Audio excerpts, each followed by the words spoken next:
não interessa o que você faz. Eu acho que o mais importante é você fazer o que você faz com amor e se jogar de cabeça mesmo. Se você fizer o seu melhor e fizer de corpo e alma, os resultados a longo prazo, eles virão com certeza. E mesmo que não venham, na pior das hipóteses, você vai se sentir bem com você mesmo porque você fez o que você achava e o que você sabia que era o melhor.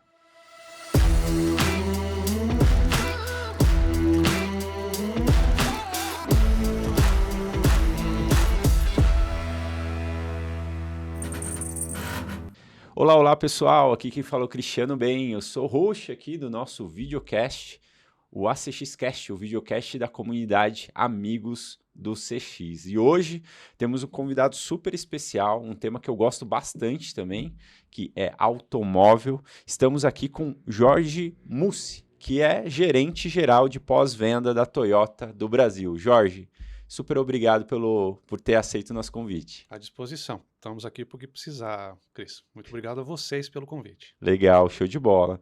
Jorge, você tem uma carreira super bacana, né? Uma trajetória bem legal, aí passando por várias áreas da indústria, né?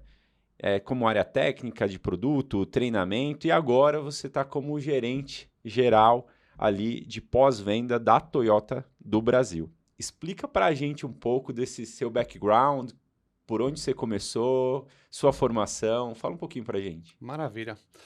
Bom, Cris, políticas à parte, eu sou uma das pessoas que provavelmente entrou nesse mercado por causa de uma decisão política lá no começo dos anos 90. Olha só. Até lá era proibido importar carro no Brasil, né? E bem no comecinho, Fernando Collor de Mello, né? Quando a gente lembra daquele episódio de que ele dirigiu o carro brasileiro e disse que eles eram umas carroças, na verdade, e que deveríamos abrir as importações. Bom, isso trouxe novos fabricantes ao Brasil. Então, nessa época, um dos fabricantes que já estava presente aqui, através da sua linha de produtos pesados, de caminhões, né, que era a Volvo, eles resolveram abrir a operação de automóveis no Brasil. E foi aí que eu me juntei à Volvo e iniciei no meio automotivo.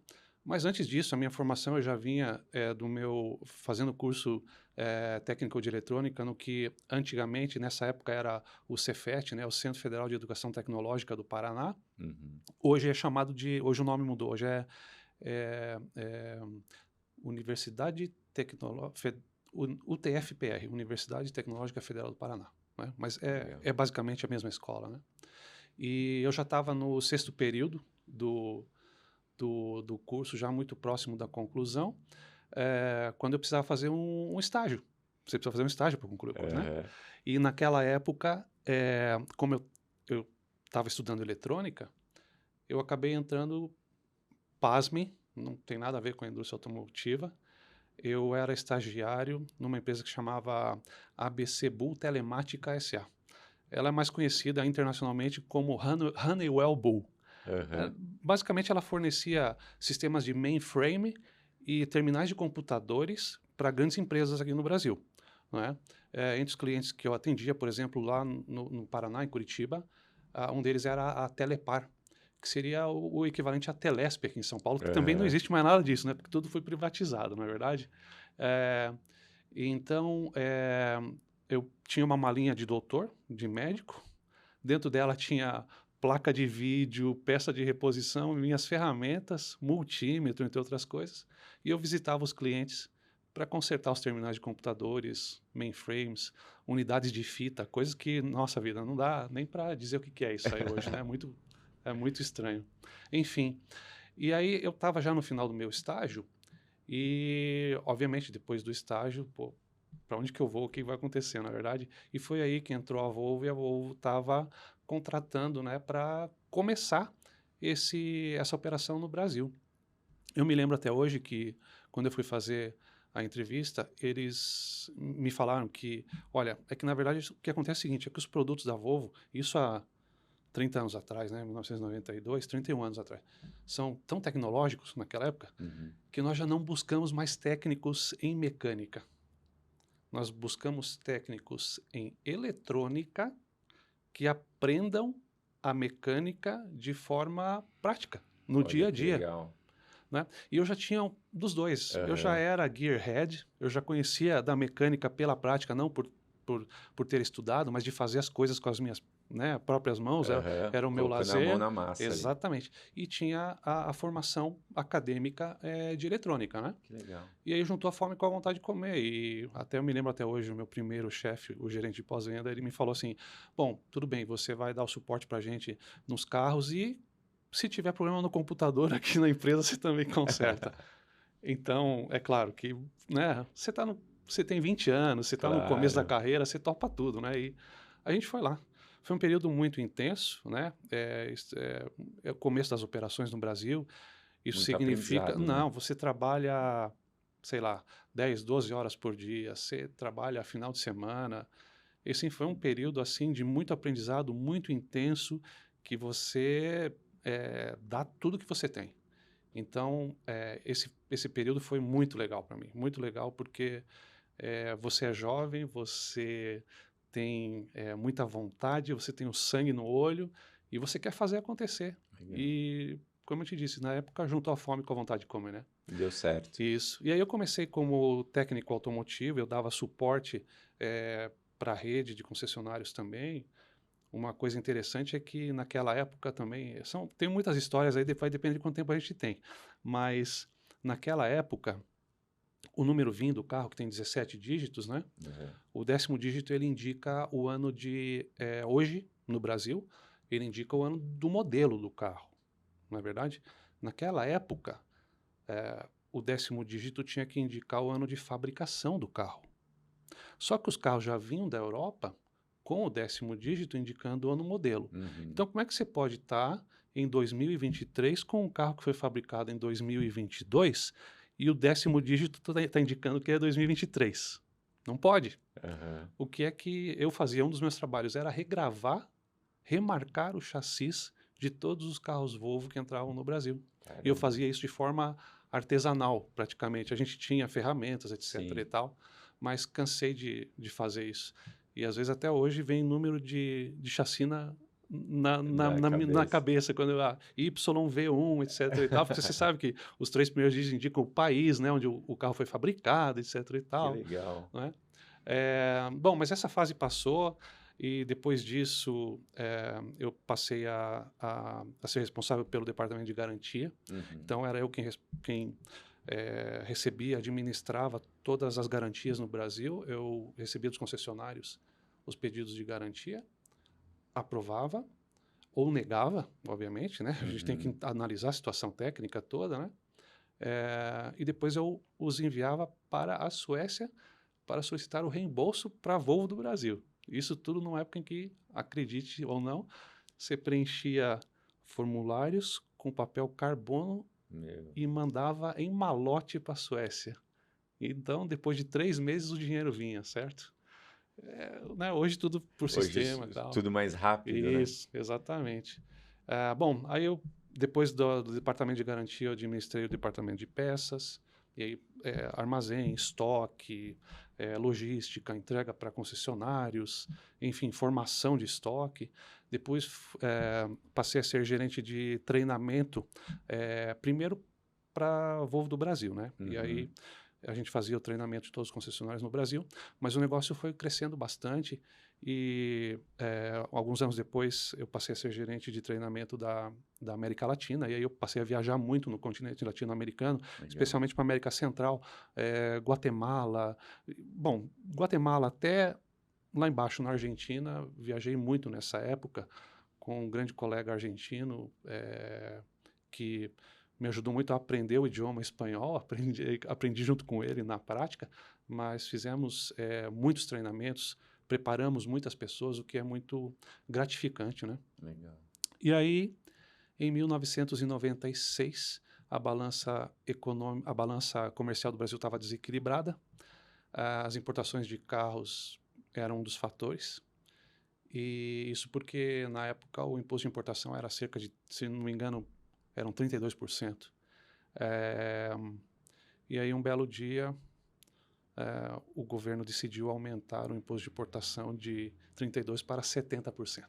Nossa, O que aconteceu com as vendas? desmoronaram, na verdade, porque Sim. dobrou o imposto, né? Com certeza. Porém, tinha uma exceção na regra. Quem tivesse produção local no Brasil teria o direito de não pagar o imposto de importação se exportasse. Então, para cada dólar exportado, você ganharia a isenção deste aumento no imposto de importação, né?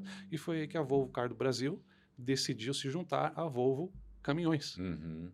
Por quê? Porque a Volvo Caminhões fabricava caminhões, cabines, exportava para a Europa e a gente poderia importar os carros com isenção do aumento do imposto, o que manteve a operação rodando. E foi assim, a gente foi Legal. assim até 1999, é até estranho falar aqui, né? 1900 ainda, né? A maioria das pessoas que deve estar vendo aqui agora está acostumada com 2000, etc e tal, né? Enfim. E aí a gente foi assim até 1999 e aí aconteceu uma coisa interessante. A Ford comprou a Volvo Cars, do grupo Volvo. Uhum. Só a Volvo Cars, Sim. né? Porque a Ford estava formando um grupo chamado PAG, Premier Automotive Group. Uhum. E dentro desse grupo, a Ford colocou as marcas de luxo que ela havia adquirido. A Volvo, a Aston Martin, Land Rover, Lincoln e no começo até a Mazda ainda fazia parte, né? Bom, esse grupo automotivo premium, né, o Premium Automotive Group, ele durou de 2000 até cerca de 2010, e aí depois eu explico o que aconteceu, Uhum. mas em 2002, aí eu acabei sair de Curitiba e vim para São Paulo, porque a empresa mudou para São Paulo. A partir do momento em que a Ford adquiriu a Volvo, né, a gente veio para São Paulo. Aí eu acabei vindo para São Paulo no ano de 2000, em julho de 2000, e, bom, fiquei aqui até, a gente começou no CENU ali nas Nações Unidas, né, onde hoje, antigamente era o prédio da Microsoft ali, né? Hoje é o Shopping D&D, exatamente. E a gente ficou naquele prédio ali até cerca de 2002, eu imagino. Aí em 2002 a gente foi para um outro prédio na Vila Olímpia, que é ali na Funchal, bem pertinho também. E depois chegou a hora em que a Ford tomou a decisão, agora chega desses prédios legais, vem todo mundo para dentro da fábrica em São Bernardo. Exatamente. Aí a gente mudou lá para a Avenida do Taboão, prédio 4, né? Ficamos lá quer dizer, a empresa ficou lá por vários anos, mas eu só por alguns meses, porque já em dezembro de 2002, eu recebi uma oferta para ser instrutor de treinamento na Suécia. Eu já tinha muito contato com a Suécia, e eles, né, sempre trabalhavam muito perto de mim, pedindo minha ajuda aqui no Brasil, etc e tal, e eles tomaram a decisão de, pô, vamos ver se o Jorge quer trabalhar aqui, né? Pô, legal, hein? Aí, beleza. Baita oportunidade. Isso, exatamente. E aí chegou aquele momento da vida, né, que você tem que tomar a decisão, na verdade. E aí eu acabei mudando para a Suécia em novembro de 2003, fiquei lá até abril de 2011, e nesse período na Suécia foi o período em que eu mais me desenvolvi, porque eu comecei como instrutor de treinamento. Um ano e meio depois eu era team leader dos instrutores de treinamento técnico. Mais um ano eu passei a ser gerente do departamento de treinamento comercial. Mais alguns anos eu passei a ser gerente de business development, de desenvolvimento de negócios. Legal. E aí um belo dia, no final de 2010, um sueco que havia trabalhado comigo aqui no Brasil antes de eu ir para lá, me perguntou, ele me telefonou, né, e falou: Jorge, nós estamos precisando de um diretor de pós-vendas no Brasil. O que você acha? Eu falei: rapaz, eu tô aqui já, pra você ter uma ideia, eu já tinha me naturalizado sueco. Olha só.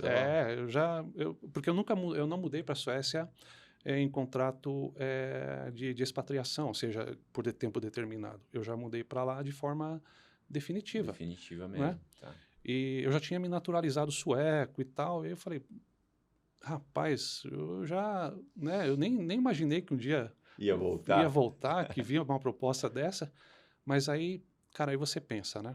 Tem muitas coisas que vêm na vida e são desafios que você tem que assumir, porque queira ou não queira, Na Suécia, obviamente, você estava na matriz, você está lá, tem outros 23 mil suecos concorrendo com você, na verdade.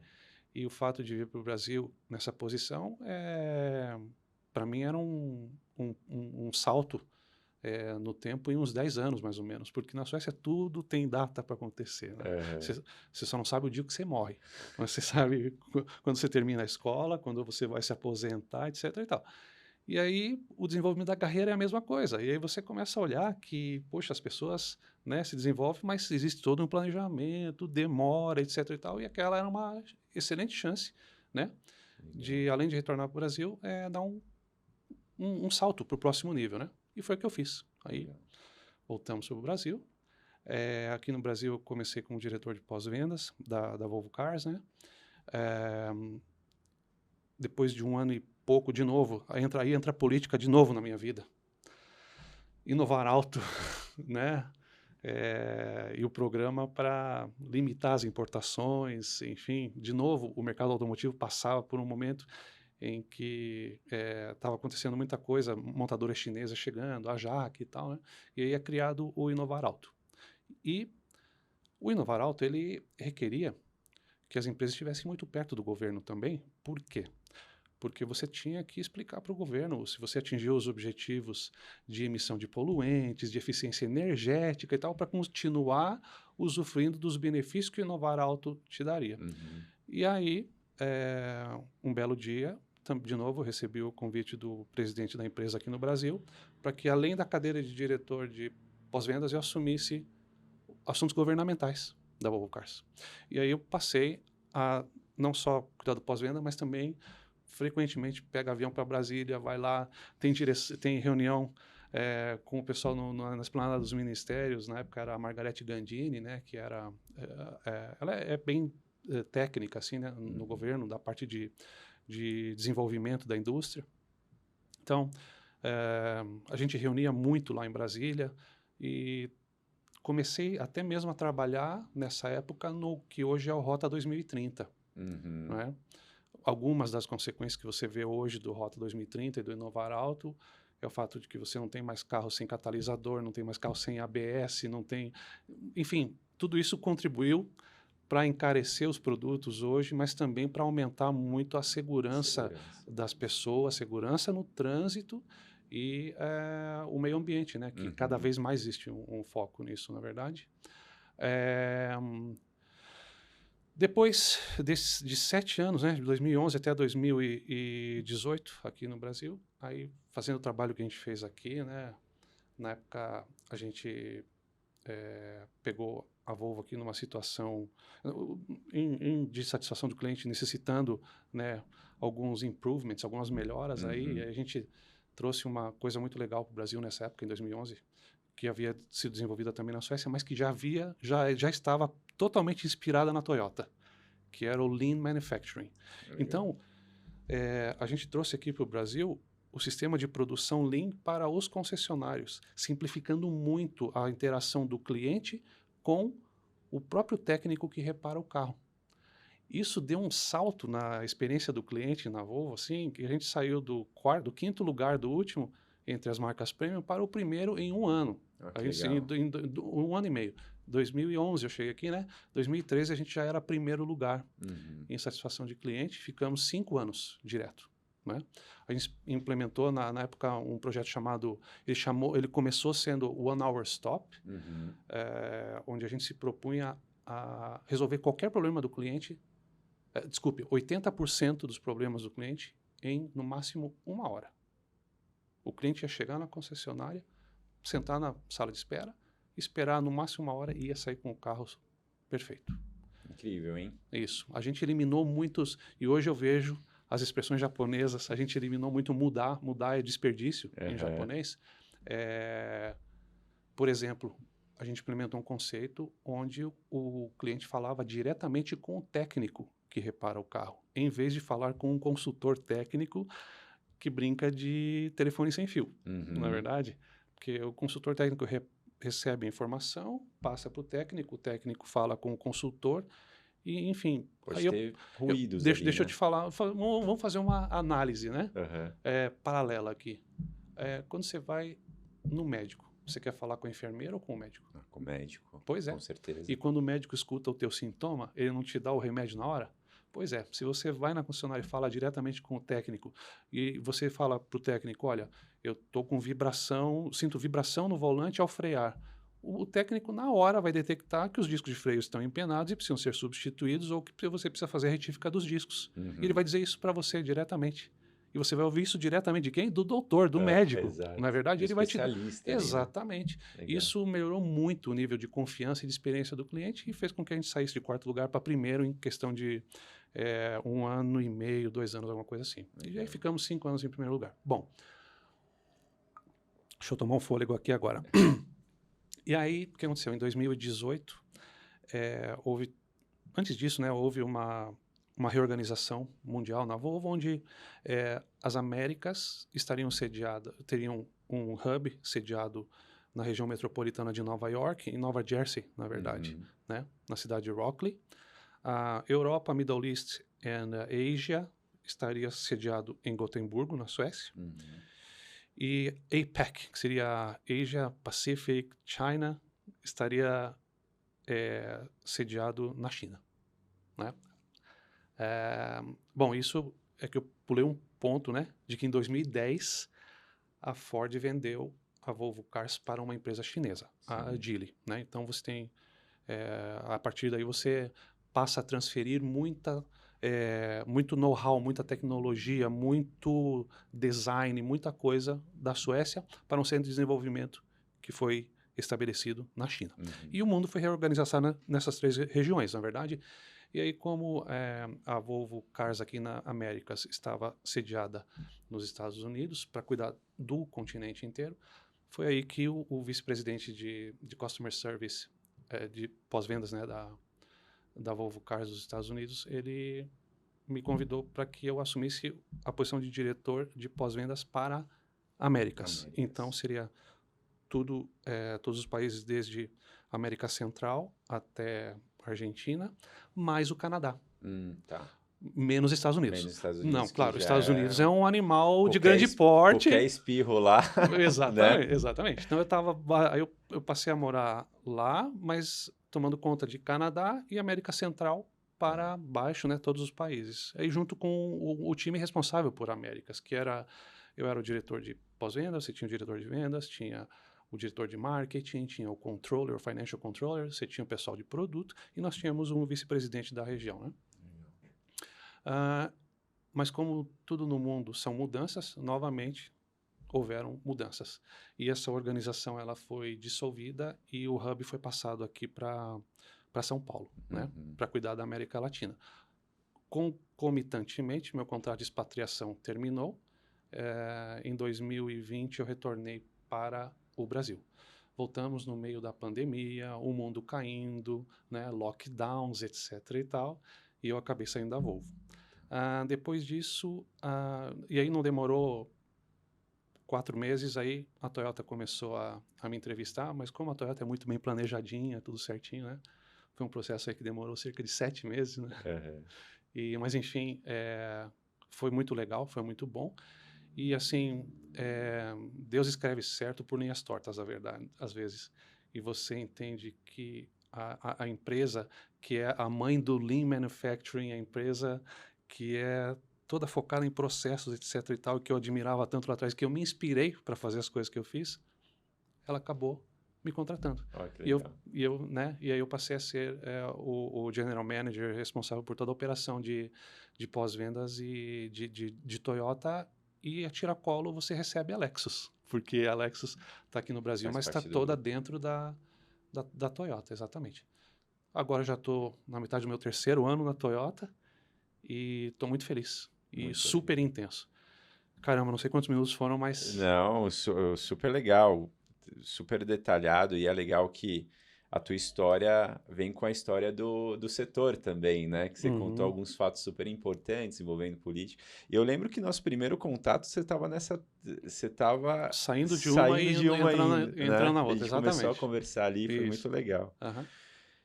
Cara, muito bacana a tua experiência.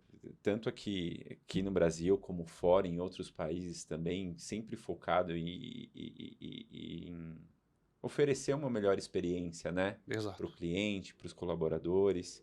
Mas me fala um pouquinho aí, quem é a Toyota? Porque a gente sabe quem é, né? A gente vê Uhum, diariamente nas ruas, sabe da história, da credibilidade, uhum. mas dá um contexto, uma magnitude para a gente, quem é a Toyota no mundo e aqui no Brasil. Eu não tenho como começar essa conversa, ou desculpe, como começar a responder essa pergunta não enfatizando o fato de que a Toyota é o maior fabricante de automóveis do mundo, não é? São mais de 10 milhões de carros vendidos todos os anos. Opera em praticamente todo o mundo, é claro. Tem alguns países que não, mas Sim. está presente na maioria dos lugares do mundo. Ano passado ultrapassou a General Motors nos Estados Unidos como a Uou. marca mais vendida, e aí você entende uma marca japonesa vender mais do que uma marca americana em solo americano. Baita desafio. Exatamente. O que demonstra que a Toyota tem uma estratégia muito sólida. E essa estratégia sólida, ela, obviamente, ela passa pelo desenvolvimento de produtos excelentes, campeões de qualidade assegurada, e às vezes até mesmo você vê que a tecnologia que a Toyota usa, em alguns casos ela está fazendo um catch-up, mas a Toyota ela está sempre seguindo o caminho seguro que oferece o melhor ao cliente em termos de produto. E aí, é claro, se o produto é bom, entra a parte da estratégia de oferecer o melhor serviço ao cliente também, não é verdade? Eu tive num outro evento faz um mês, e quando eu falei que eu cuidava do pós-vendas da Toyota e da Lexus, a menina que estava ao meu lado, mas então o teu trabalho é fácil, né? Porque, né? Não tem problema, não é verdade? Não, assim, o nosso trabalho, na verdade, é oferecer para os clientes o melhor que a gente pode. E a Toyota trata-se disso. Ela trata de realmente entender a necessidade do cliente, focar, e sempre a última pergunta que se faz, se você tiver em dúvida, põe-se na posição do cliente, qual que seria a melhor saída, qual que seria a melhor solução para o cliente agora. É claro que a gente faz isso dentro de todos os limites de responsabilidade, né, de compliance, etc. e tal, mas sempre que é possível atender, a gente atende. E não raramente o presidente da empresa está vendo os e-mails que o cliente mandou para a gente. Isso é muito bacana. O envolvimento aqui ele existe em todos os níveis, o que faz a gente sempre estar orientado na mesma direção de assegurar ao cliente que ele vai ter a melhor experiência, e por isso ele vai confiar sempre que ele precisar na gente. E aí você entra naquele ciclo positivo. O produto, o serviço é bom, eu vou voltar para a marca, eu vou recomprar, e assim, né? A gente tem uma estatística super legal de que 70% dos clientes Toyota eles são recorrentes de outro Toyota. Olha que legal. E fora que vira um promotor da marca para outras pessoas também, né? Perfeitamente, exatamente. Esse é um outro conceito, né, que a gente passou a enfatizar muito aqui dentro da Toyota, que é o NPS, né, o Net Promoter Score. Porque o CSI, né, o Customer Satisfaction Index, legal, ele te diz assim, olha, eu tenho 90% dos clientes que me dão nota 10 que estão super satisfeitos. Beleza. E aí, o que você faz com essa satisfação? A satisfação termina onde? O que traz para todo mundo, para a sociedade? Você não sabe, entendeu? Sim. Esse é o CSI. O NPS não. O NPS diz para você, né, o Net Promoter Score, ou seja, o índice líquido de promotores. Você pega as pessoas que dizem sim, eu recomendaria a marca, eu faria negócio novamente. E você extrai dali os que dizem não, eu não recomendaria. Certo? Sim. Se você tem sempre um número positivo, ou seja, tem mais pessoas promovendo, recomendando a sua marca, do que pessoas que são os detratores, né, que a gente chama, né? Sim. Eu estava pensando na expressão aqui até em inglês por causa do dia a dia, né? Mas se você tem um número de promotores maior do que o número de detratores, o que acontece? Significa que a sua base de clientes sempre vai aumentar, e se a sua base de clientes vai aumentar, o seu negócio também vai aumentar. Se você tem um número maior de detratores, automaticamente significa que menos pessoas vão recomendar o seu negócio, e se menos pessoas vão recomendar o seu negócio, sua base de clientes ao longo do tempo vai diminuir, e se a sua base de clientes vai diminuir, o seu negócio vai definhar. Então você tem que escolher as suas batalhas e saber para onde você vai e onde você foca. Legal. Eu acho que a metodologia do NPS ela é muito válida, tanto para a gente entender esse indicador de quem que é, né, o detrator, como promotor, quem o neutro, mas principalmente do lado qualitativo também, né? Uhum. Porque o que a gente vê, a gente acompanha muito o mercado, tem a frente da consultoria, a gente vê, já viu casos que tem vários clientes que são promotores e que tem várias sugestões também, né? Que Perfeito. isso contribui pra caramba pro negócio, porque o cara é fã da marca e o cara, ó, eu tô querendo auxiliar vocês aqui, né? E aí cabe à empresa lapidar da melhor forma, Que é né? o VOC, né? O Voice of Exato. Customer, é a voz do cliente. E isso que a gente cada vez mais a gente está evoluindo lá também. Então, recentemente a gente até já está trabalhando em inteligência artificial para entender a voz do cliente e cada vez mais ter aqueles insights de uma pesquisa que não seja extremamente dura e longa e difícil para o cliente responder. Né? Aham. Essas pesquisas de 20, 30 questões, Aí na não dá. verdade, o Exato. ideal é uma questão. Sim, Você recomendaria a Toyota para familiares ou amigos? isso. Sim ou não? E depois você abrir a caixinha, né? Por quê? E aí Aí vem o texto livre e você usa a inteligência artificial para você entender numa nuvem de classificar. é aqui que eu preciso agir. E aí você faz o seu plano de ação para melhorar a experiência do cliente através desses dados que você obtém com a inteligência artificial e com o NPS, né?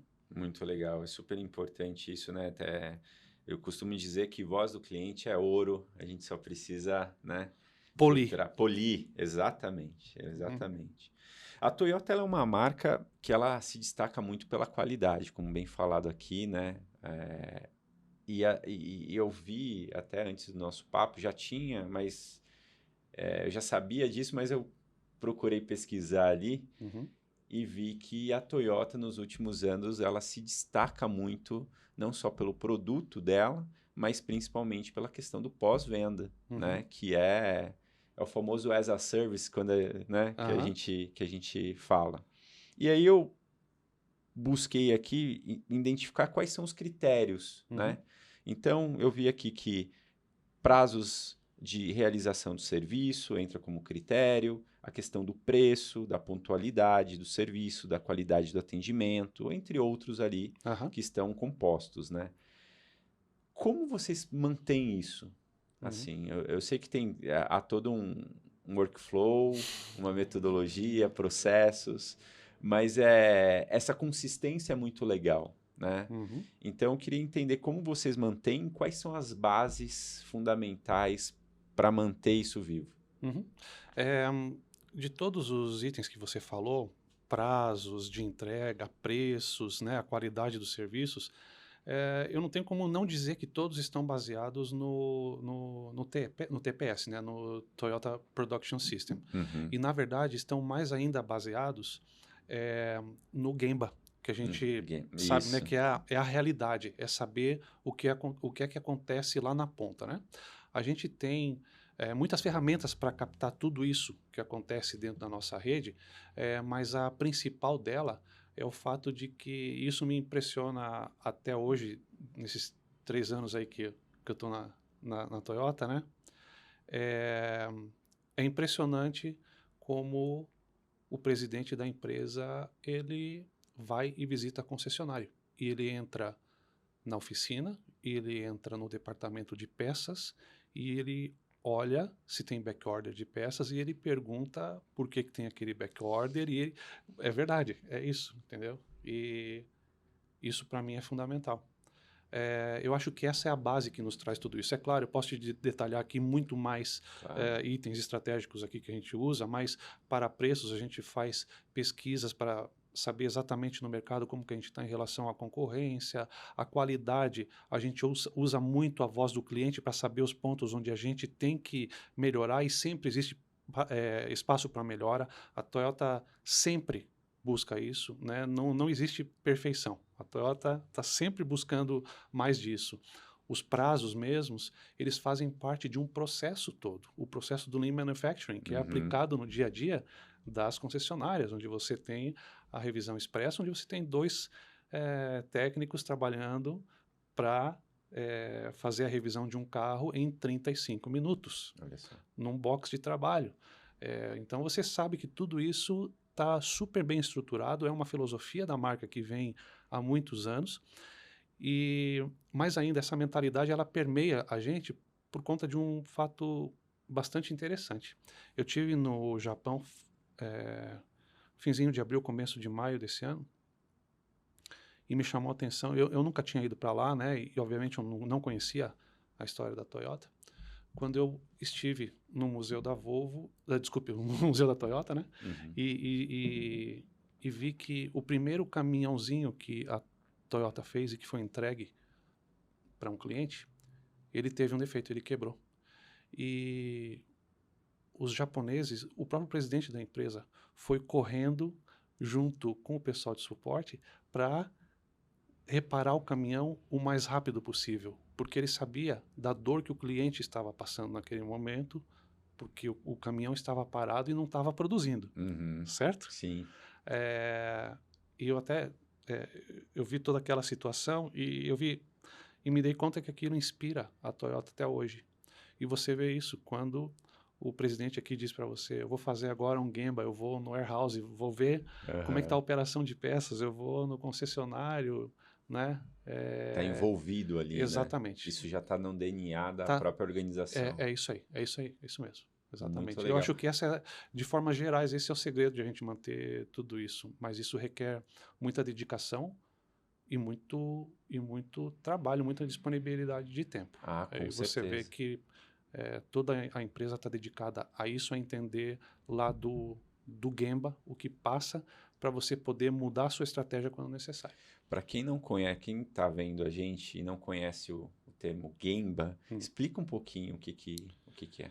Gemba é uma junção de 2 palavras, Genchi e Genbutsu, que diz em japonês, que quer dizer vai e veja, com seus próprios olhos o que está acontecendo, ou seja, é ver na realidade. Sim. Não é a teoria, certo? Que vai... A teoria ela vai te servir de base, etc. e tal, mas você tem que entender da realidade, do Gemba, o que é que está acontecendo, porque o plano é uma coisa, a realidade é outra, né?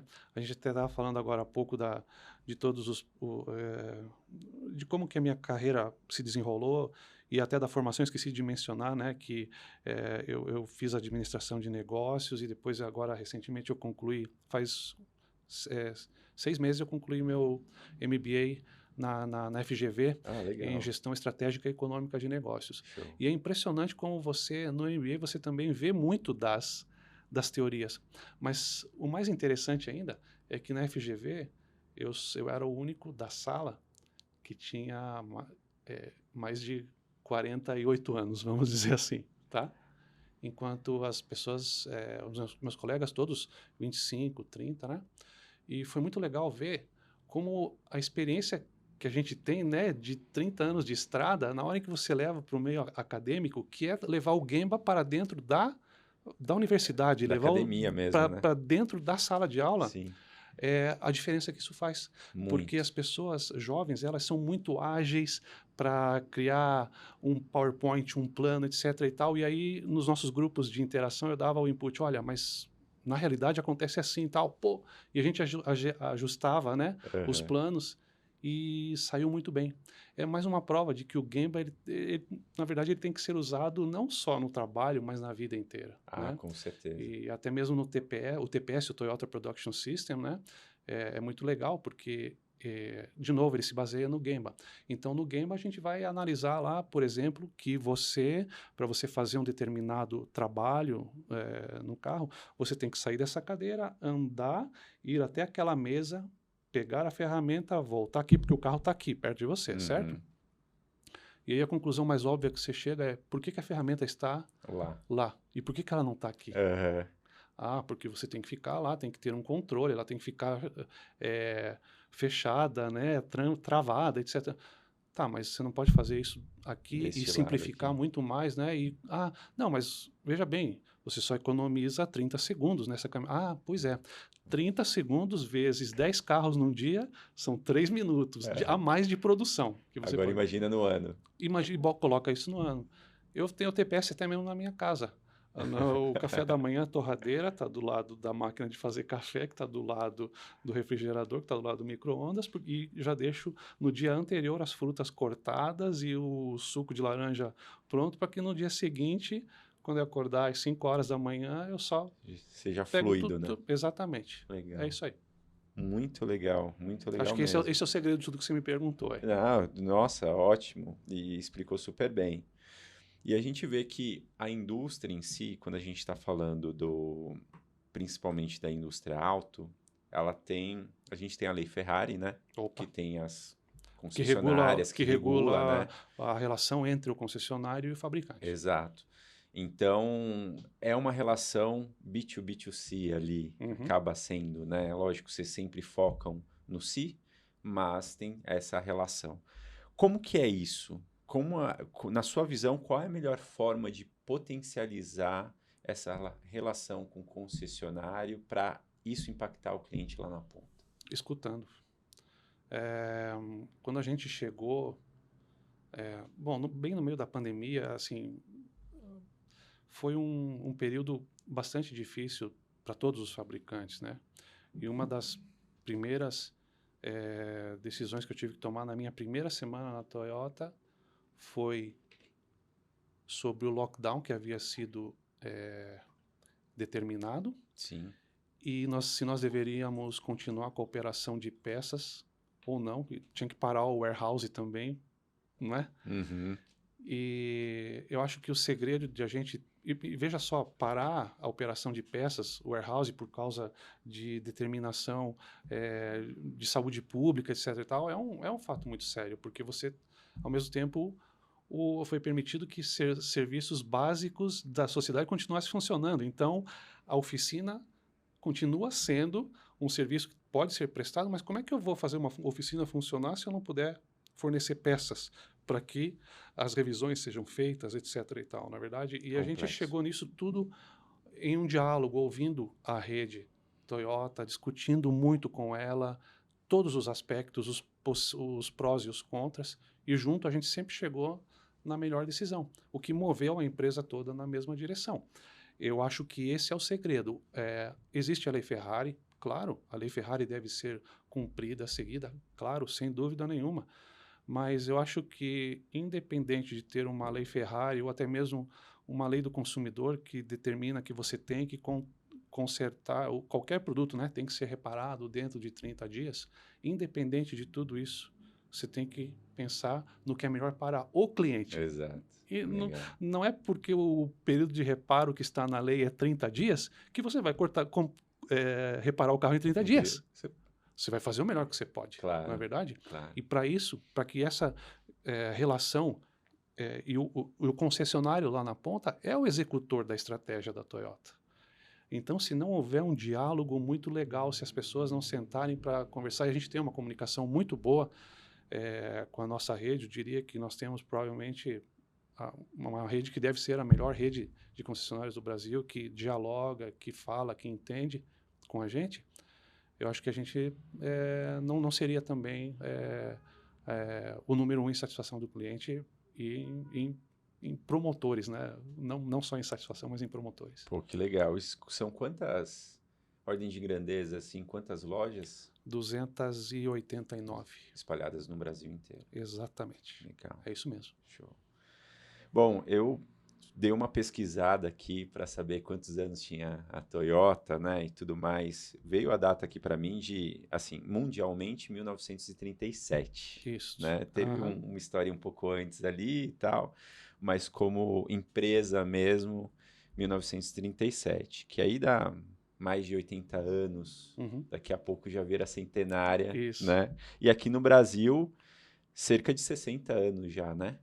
De 1958, por aí. Isso, né? 65 anos. 65 anos.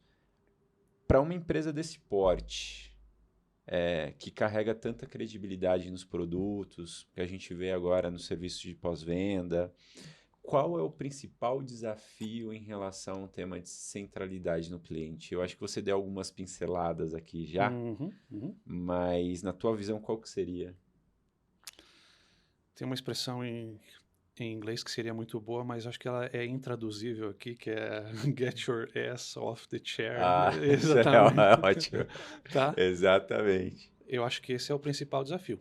É Sim. você sair de trás, sair da sua cadeira, sair do ar-condicionado. Sair do ar-condicionado Sim. e tá lá onde você sua, né? Sim. Eu acho que uma das coisas...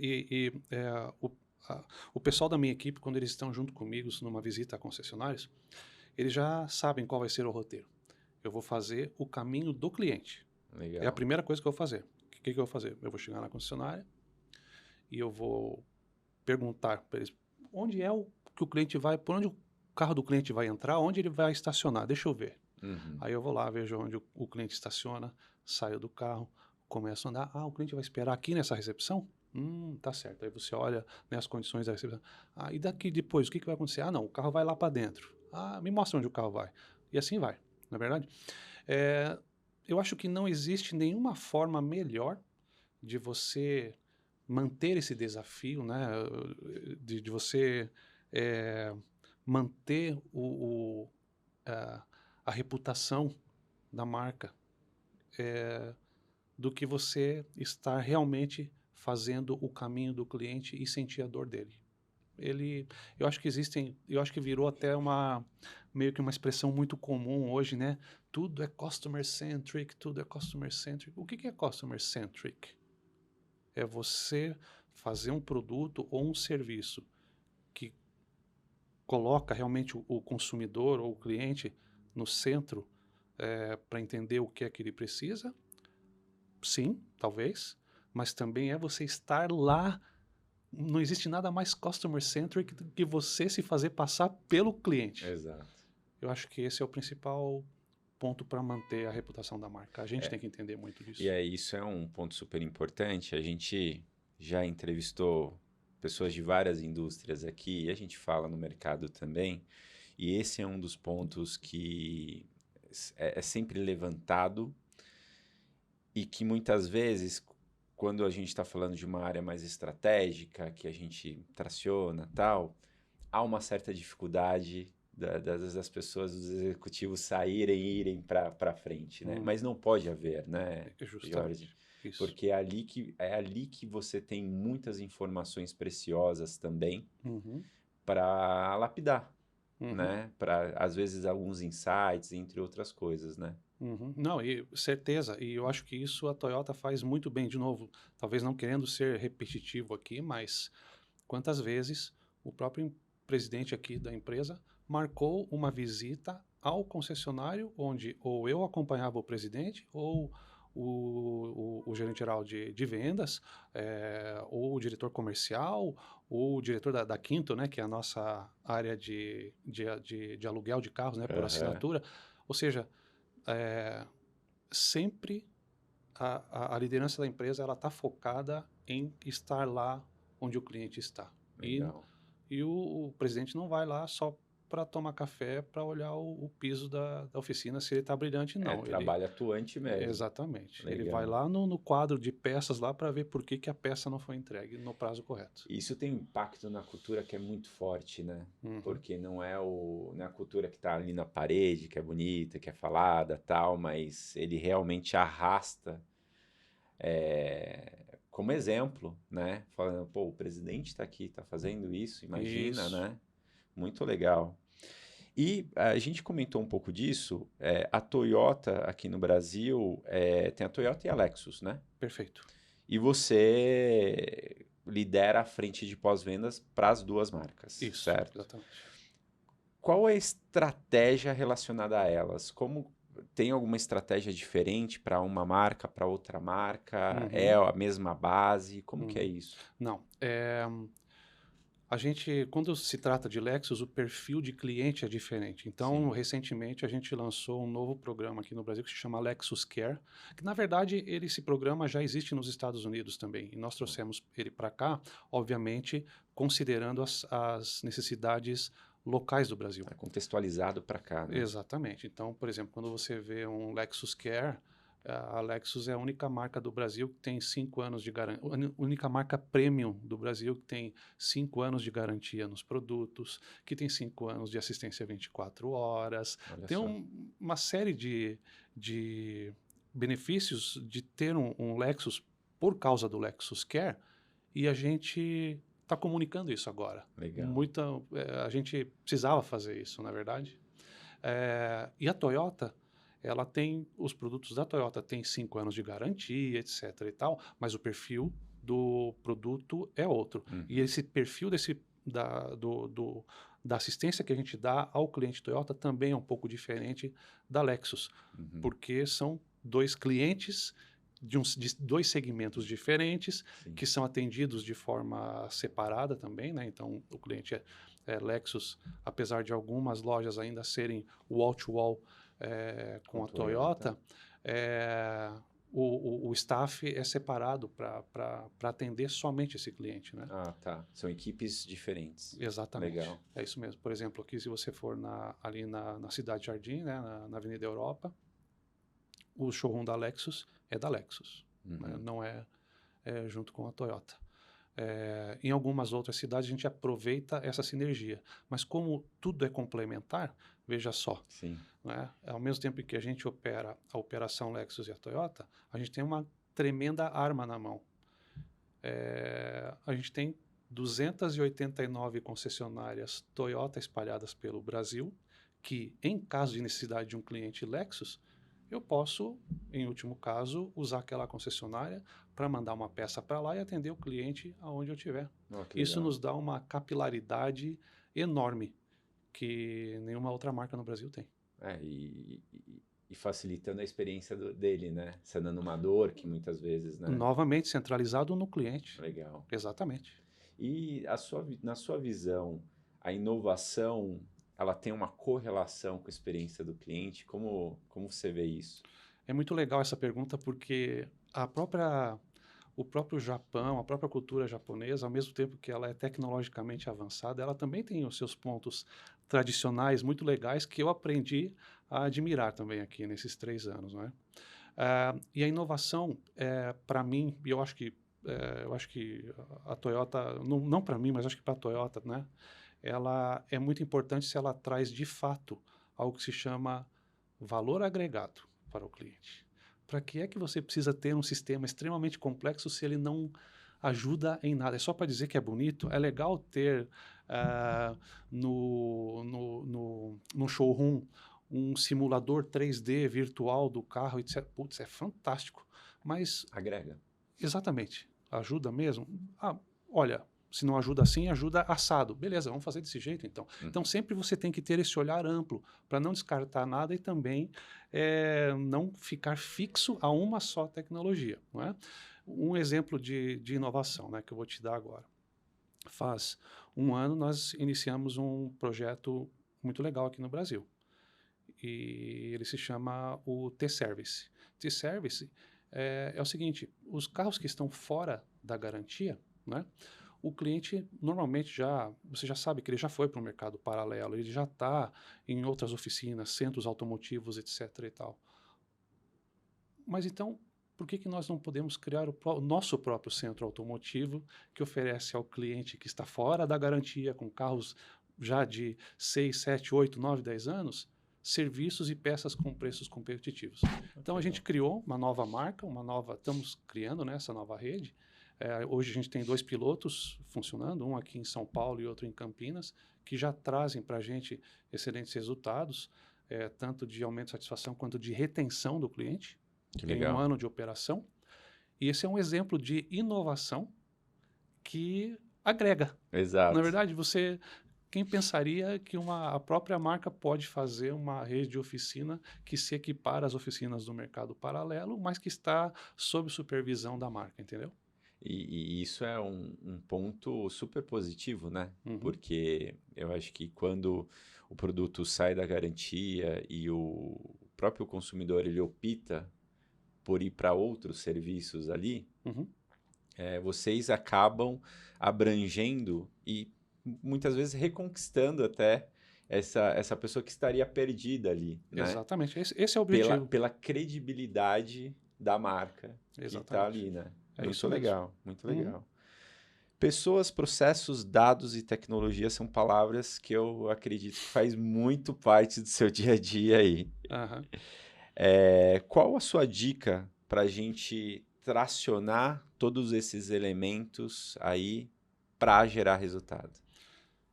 Falar, falar, falar, escutar, mas na verdade, como diz aquele velho ditado, a gente tem duas orelhas e uma boca porque é para escutar o dobro do que você fala, na verdade. Exato. Eu boto muita fé nisso. Eu escuto, eu falo muito com a equipe, eu escuto muito todas as sugestões que eles têm. Eu acho que a gente nunca deve dizer que existem tabus. Não se fala, essa sugestão não pode ser usada. Se você começa a fazer isso, você começa a tolher a criatividade das pessoas. E a Sim. próxima grande ideia que pode estar ali pertinho de você, ela não chega até você, porque você não está disposto a escutar o que as pessoas têm a falar. A mesma coisa nos processos. O negócio do Gemba que eu te falei, Uhum. ele bate muito em você observar.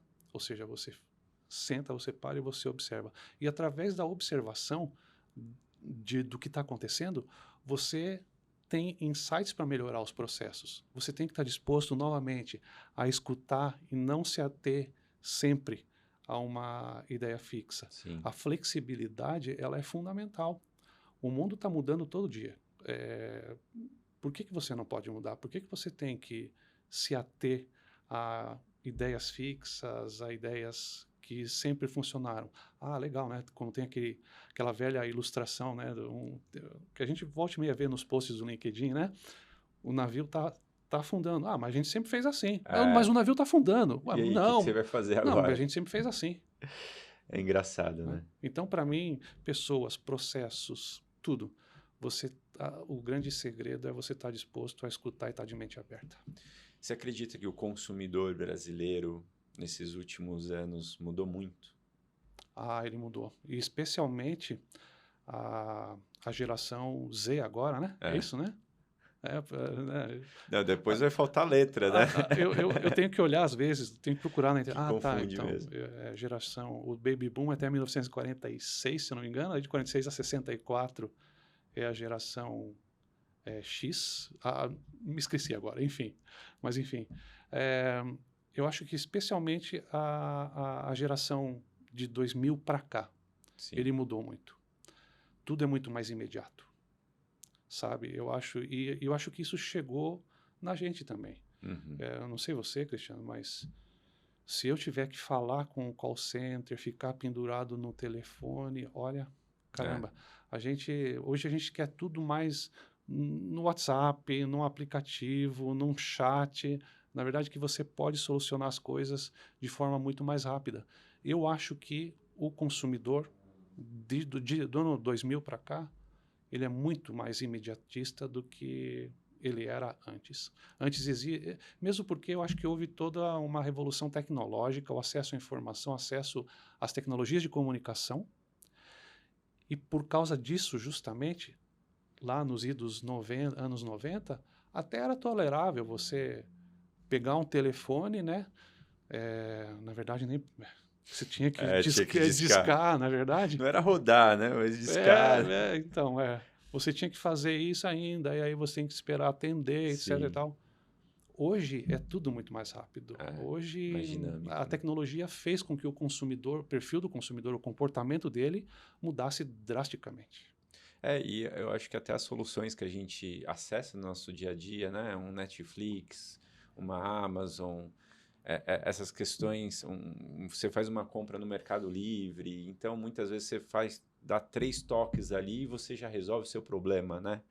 Então, eu acho que tanto, você bem disse, né? tanto esse público aí de 2000 para cá, que acaba impactando a gente também, né? Uhum. Mas também as soluções que foram criadas, né? Então, o consumidor, ele acaba elevando a barra ali e fala, pô, se eu tenho essa experiência aqui, por que eu não posso ter a experiência no outro lugar da mesma forma, né? Perfeito. Então, tem essas comparações. E como você usa, Jorge, a sua posição lá para acelerar a agenda relacionada à cultura centrada no cliente dentro da Toyota? Focando na rapidez ao atendimento ao cliente.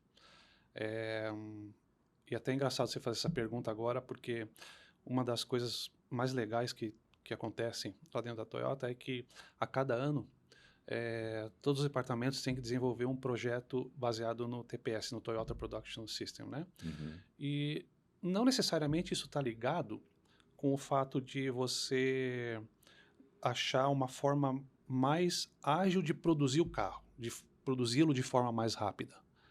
Acredite ou não, a gente aplica o TPS no escritório, nas atividades administrativas, Legal. não é? E justamente é interessante o que você está falando agora, porque um dos projetos que a gente selecionou para esse ano e que a equipe de pós-venda está apresentando, né, é sobre como atender o cliente da forma mais rápida usando os fundamentos do TPS. Olha que legal. Aquilo que eu te falei no começo, que não é porque o Código do Consumidor diz que são 30 dias que tem que consertar, que você, né? A gente está nesse nível agora de ver como é que a gente pode reduzir o que já era bem reduzido. E para mim o importante é usar a influência que eu tenho, que meus colegas têm, para centralizar todas as nossas ações no cliente e atendê-lo da forma mais rápida possível. E sempre que algo chega ao nosso conhecimento, a estrutura é muito ágil para responder. Isso faz com que a gente tenha um tempo de resposta muito rápido, muito curto. Eu acho que essa é a nossa principal fortaleza. Legal, Jorge. Ó, a gente está chegando perto do fim aqui, mas antes da gente encerrar o nosso papo, eu queria que você desse uma mensagem aqui para quem está ingressando na área auto ou para quem gosta muito aqui do tema experiência do cliente, pós-venda. Que mensagem você daria para esse profissional? Eu diria que você tem que se jogar, não interessa o que você faz. Pode ser na área do Customer Experience, pode ser no pós-venda, pode ser em vendas. Não interessa. Para mim, eu acho que o mais importante é você fazer o que você faz com amor e se jogar de cabeça mesmo. Ontem mesmo, novamente a Toyota com um programa legal de treinamento. Ontem a gente teve uma sessão de treinamento promovida pelos Recursos Humanos para liderança, né? E uma das expressões usadas lá foi: se você está nesse treinamento, né, se jogue de cabeça. E até a pessoa ministrando o treinamento perguntou: vocês uma vez já pularam de paraquedas? Né? Se jogue no que você está fazendo de cabeça aberta e com o paraquedas aberto. Porque se você não se jogar, você nunca vai chegar lá embaixo no detalhe, no que realmente importa. Dá para fazer uma analogia com a metodologia da Toyota, que seria determinar a causa raiz, né? Exato. Na verdade. Mas você nunca vai chegar na raiz do que você quer fazer se você não se envolver de corpo e alma. Eu acho que isso tem que ser feito, porque se você fizer o seu melhor e fizer de corpo e alma, os resultados a longo prazo, eles virão com certeza. E mesmo que não venham, na pior das hipóteses, você vai se sentir bem com você mesmo, porque você fez o que você achava e o que você sabia que era o melhor. É isso. Legal. A tua consciência vai ficar em paz. Muito legal. Aí, pessoal. É o famoso seja totalmente verdadeiro com você, né? Exatamente. Muito legal, Jorge. Jorge, agradeço muito a sua presença aqui hoje. E para quem quiser te seguir, entrar em contato com você, como que faz? Maravilha. Tenho meu perfil no LinkedIn, Jorge Mussi, não vai ser muito Legal. difícil. Vai aparecer aqui também no GC. Legal. O meu Instagram é Jorge_Mussi Júnior, porque o filho já estava ocupado. Então, Boa, eu boa. coloquei o Júnior. E é isso. Eu tô aí. Pô, super obrigado por compartilhar tantas histórias legais. Com certeza o pessoal vai se beneficiar. Eu gostei muito do nosso papo. Daria pra gente estar falando aqui. Eu não te contei metade das histórias desses 30 anos. A gente ainda. marca um outro então. Tá bom. Muito legal, Jorge. Super obrigado. E para você que ainda não segue a gente aqui no YouTube, por favor, siga e se inscreva no canal, aperte o sininho e também estamos no Spotify. Então, se você está na academia, está fazendo alguma atividade em casa, está em trânsito, acessa lá no Spotify que você acompanha todos os episódios. Toda quarta-feira, ao meio-dia, um novo episódio do ACX Cash para você. Um grande abraço e até a próxima. Tchau, tchau. Valeu, obrigado. Tchau.